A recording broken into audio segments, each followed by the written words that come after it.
بسم اللہ الرحمن الرحیم۔ میں اپنی بیٹی کے ساتھ ایک بیوہ جیسی زندگی گزار رہی تھی۔ میری 16 سالہ بیٹی جو کالج جانے لگی تھی اکثر اپنے باپ کے بارے میں سوال کرتی، مگر میں اسے کوئی جواب دے نہ پاتی تھی کیونکہ یہ ایک ایسا راز تھا جسے میں فی الحال پردہ اٹھانا نہیں چاہتی تھی۔ میری بیٹی مجھ سے بہت محبت کرتی تھی۔ شام کو سونے سے پہلے میرے پاس ٹیبل پر سبھی چیزیں مہیا کر دیتی، کسی نرس کی طرح میرا خیال رکھتی تھی۔ سبھی کولیگز وغیرہ کہتے کہ تمہاری بیٹی تمہارے لیے بڑھاپے کا سہارا ثابت ہوگی، اور صحیح بات یہی تھی، مگر کچھ دنوں سے مجھے لگنے لگا تھا کہ میری بیٹی پہلے کی طرح نہیں رہتی۔ نہ اس کے چہرے پر وہ ہنسی رہتی تھی اور نہ ہی وہ زیادہ دوستوں کے ساتھ ملنا جلنا پسند کرتی ہے۔ اس کے گم سم رہنے کی عادت نے مجھے پریشان کر دیا۔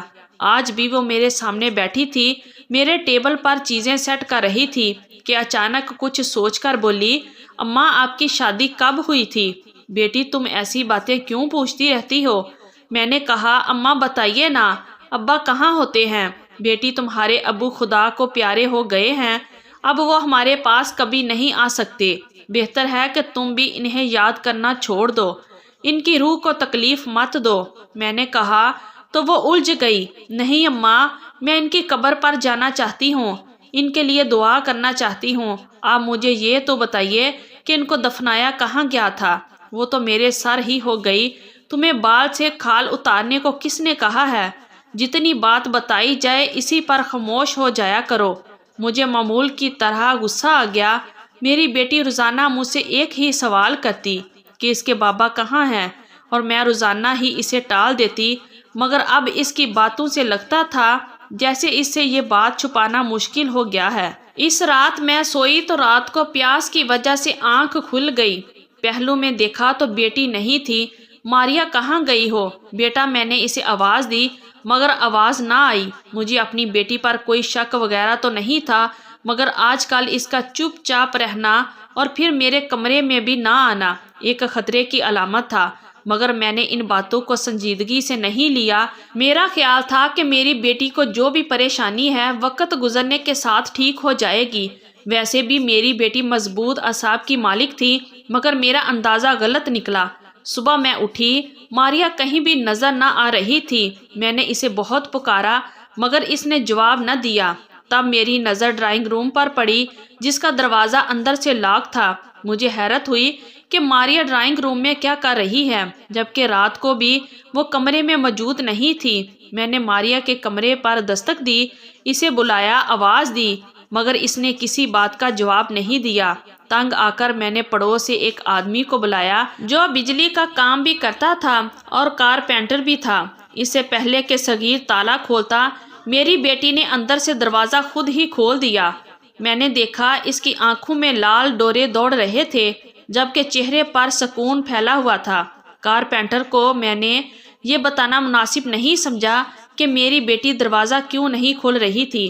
میں نے اسے یہی کہا تھا کہ کمرے کی چابی نہیں مل رہی۔ میری بیٹی کو سامنے دیکھ کر وہ بھی ساری بات سمجھ گیا، اسی لیے خود ہی گھر سے باہر چلا گیا۔ دروازہ بند کرنے کے بعد میں نے ماریا کی کلاس لینا شروع کی۔ ماریا، یہ کیا بدتمیزی ہے؟ میں کب سے تمہارا دروازہ بجا رہی تھی، تمہیں احساس بھی ہے کہ تمہاری بوڑھی ماں کی حالت کیا ہے؟ مجھے اپنی ہڈیوں جوڑوں کا درد یاد آنے لگا جس کی وجہ سے مجھ سے اٹھا بھی نہ جاتا تھا۔